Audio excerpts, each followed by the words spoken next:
Welcome to Smart Wealth with Joshua. Your daily stock analysis and catalysts talk. Today we're looking at KULR Technology Group. If you find our talks useful, please consider subscribe, like, and comment underneath to support our podcast. And if there's any stock you want us to look into, leave in the comment section below.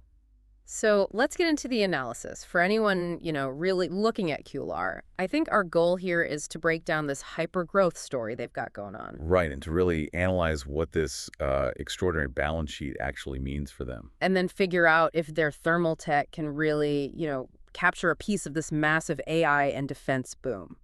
Let's start with the financials then, because the whole bull argument, it really seems to be built on this fundamental shift in their business. It is a huge shift. And the latest results, they seem to suggest that, well, the pivot is actually working. It's definitely gaining momentum. I mean, you look at their Q3 2025 numbers, revenue hit around $6.9 million. And that wasn't just like a good quarter. That was a huge jump. A huge jump. It was up 116% year over year and 75% just from the previous quarter. It was by far the strongest quarter in the company's entire history. That really is an inflection point. Yeah. And when you zoom out, the trailing 12 months, the TTM revenue, that's sitting around $16.7 million now. Right, and that's 5 consecutive TTM records. So it's not a one-off spike. This suggests a real sustained ramp up. And that consistency is, well, it's exactly what you want to see to validate their new strategy. Management has been saying for a while they need to get away from the lower margin engineering services. And focus on the products. Exactly. Focus squarely on selling hardware and platforms that can actually scale. So are we seeing that happen? Is that revenue growth coming from the products they've been talking about? We are, yeah. Product revenue, which is, the scalable part with better margins, it grew 112% year over year. Okay. And here's the crucial part. At the same time, that lower margin services revenue, it dropped by 74%. So it's a deliberate trade-off. They're sacrificing one for the other. It confirms the focus is now almost completely on things like the KULR One platforms, the Vibe systems, and their space batteries. The strategy is translating directly into the numbers. Okay, but let's address the elephant in the room. Anyone looking at this stock sees the profitability or lack thereof. Right. The TTM net income is still deep in the red, something like negative $22.3 million. Management calls it a strategic investment, but how do we weigh those losses against the growth? That's the key question, isn't it? The losses are big and free cash flow is negative, but you have to try and understand the management thesis here. Which is what? They believe they have to front load all of their spending, their R&D, their operational costs right now to grab market share in these massive multi-billion-dollar markets. AI, data centers, defense. Exactly. They're basically paying the price today to develop the tech and build the capacity, betting that the future sales volume will just swamp those costs later on. It's a very aggressive growth model. And that kind of model brings us straight to the second pillar of their story, the balance sheet. If you're going to have that much cash burn, you need a serious war chest. And they have one. I mean, their balance sheet is, frankly, extraordinary for a company this size. First off, they have almost no debt. They paid off that $8 million loan. Yep, so zero debt. That's a huge plus right there. But the real headline is the cash, or the liquidity. It's about $140 million in cash and digital assets. Right. And we should be clear, a very big chunk of that, around $120 million, is held in Bitcoin. Which is a whole other conversation. But let's stick with the number for a second. $140 million in liquidity. Now, here's the context you absolutely need. If you look at the stock's recent market cap, it's been bouncing around between, say, $108 million and $175 million. So wait, you're saying their cash and assets are often worth as much as, or even more than, the entire company? That's exactly what it means. The market is valuing the company at a level that is sometimes fully covered by its liquid assets. So, an investor buying the stock is essentially getting the entire operating business. Yeah. The tech, the defense contracts, the record growth for free, or even at a discount. That's one way to look at it, yeah. It implies a massive discount on the actual business. And more importantly, it gives them complete freedom. Freedom from what? From needing to raise money. They can fund their biggest projects like ramping up battery production to 50,000 packs a month or building out their big Texas HQ without going back to the market for dilutive financing. That kind of independence is, well, it's incredibly rare for a company at this stage. Okay, but let's challenge that. If they're burning cash and that $120 million isn't a volatile asset like Bitcoin, doesn't that come with a huge asterisk? What if Bitcoin crashes? Oh, absolutely. It introduces a major risk, and we'll definitely dig into that in the bear case. But for now, the reality is they have the runway. The balance sheet lets them go all in on scaling their products. Which brings us to the tech itself, the Yeah. actual moat. Let's move from the financial war chest to what they're building with it. Mhm. Why would a customer choose KULR over, some established giant? It all comes down to their IP and where it came from. Their whole approach is called safety by design, and it was developed for the most extreme environments you can imagine. Like space, the Mars rovers and all that. Exactly. That space-grade heritage isn't just a cool marketing line. It's proof of extreme reliability under the worst possible conditions. But how does that translate to something like an AI data center here on Earth?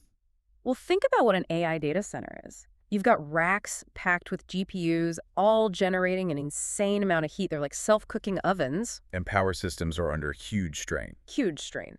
And that's where KLR's KLR 1 Max Battery Backup Unit, or BBU, comes in. A BBU is basically the emergency power system. And their solution is specifically designed to handle the thermal risks in those environments. Precisely. It solves two problems at once, managing all that heat and preventing thermal runaway. That's where a battery fire spreads uncontrollably, right?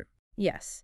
And their system is designed to be compliant with a standard called UL 954UA. In simple terms, what does that compliance mean? It's the gold standard for fire safety in energy storage. It means their system can contain a fire or thermal event safely, protecting millions of dollars of GPUs and the rest of the building. For a hyperscaler, that kind of safety isn't optional, it's a requirement. And that creates a pretty high technical barrier. It does. Now, moving to defense and space where they started, that barrier is even higher, I'd imagine. Oh, significantly higher.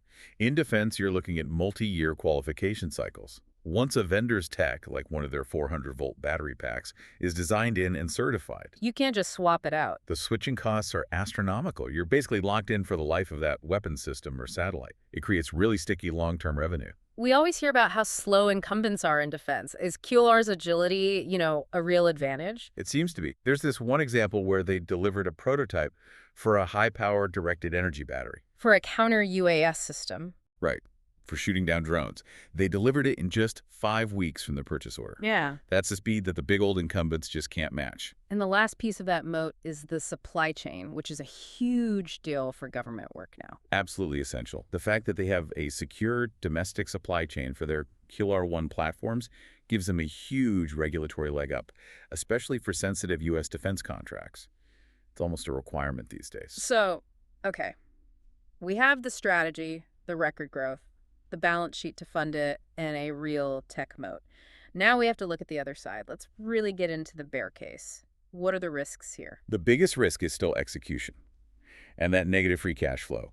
We can understand the strategy behind the $22 million loss, but if that product ramps stall, If they don't land those big data center deals. or if defense contracts get delayed, then that cash burn starts to look really scary, even with their buffer. How long does the market put up with that? It all depends on whether the growth continues.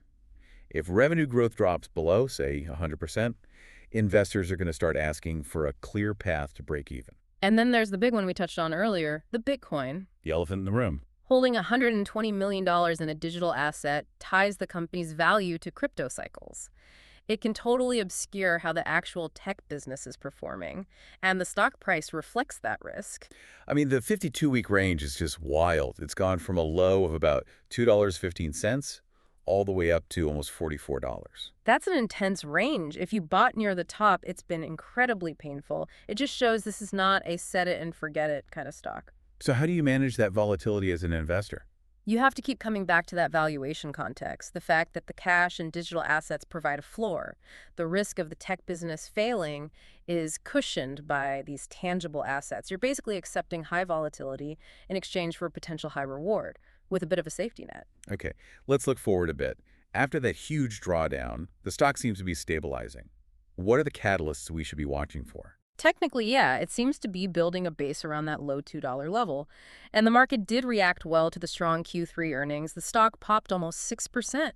It suggests fundamentals are starting to matter again. What specific events are on the horizon? The most immediate one is Reuters Energy Live 2025. KULR isn't just going, they're a sponsor and a presenter. They'll be showing off their KULR-1 Max BBUs specifically for AI data centers. So they're getting in front of exactly the right people. The hyperscalers, the utilities, the integrators who need these solutions yesterday. It's a huge opportunity. A pilot project announcement or a reference design win coming out of that event would be massive. And beyond events, we need to see progress on the ground. Exactly. We need updates on the Texas facility. We need to see them hitting that 50,000 battery packs per month goal by mid-2026. That proves they can handle real volume. And finally, just connecting it all to the macro picture, they seem to be in the right place at the right time. They're sitting at the intersection of two of the biggest tailwinds out there. First, the AI boom, which is creating this huge thermal challenge in data centers that they are perfectly positioned to solve. Or in second. And second, rising global defense spending, especially on counter-UAS systems, which need exactly the kind of high-power, domestically sourced batteries they can deliver fast. So let's wrap this up. What's the final take here on the investment profile for KULR? I'd say the thesis is pretty clear. It's high risk, but it also has potential for multi-bagger upside. But that's if they can keep executing and turn that IP and growth into scaled commercial revenue over the next year or two. The balance sheet gives them the runway to try. So it's a high beta, catalyst-driven play. You're betting on their tech rollout in AI and defense, but you have the comfort of knowing the operating business is trading at a huge discount to its assets. It's a pure execution story with a built-in safety net. If they execute, the payoff could be huge. If they slip, they have time to recover. But you, as the investor, have to be comfortable with that ride. We appreciate you tuning in to hear our analysis. Remember to subscribe, like, and comment to support Smart Wealth with Joshua.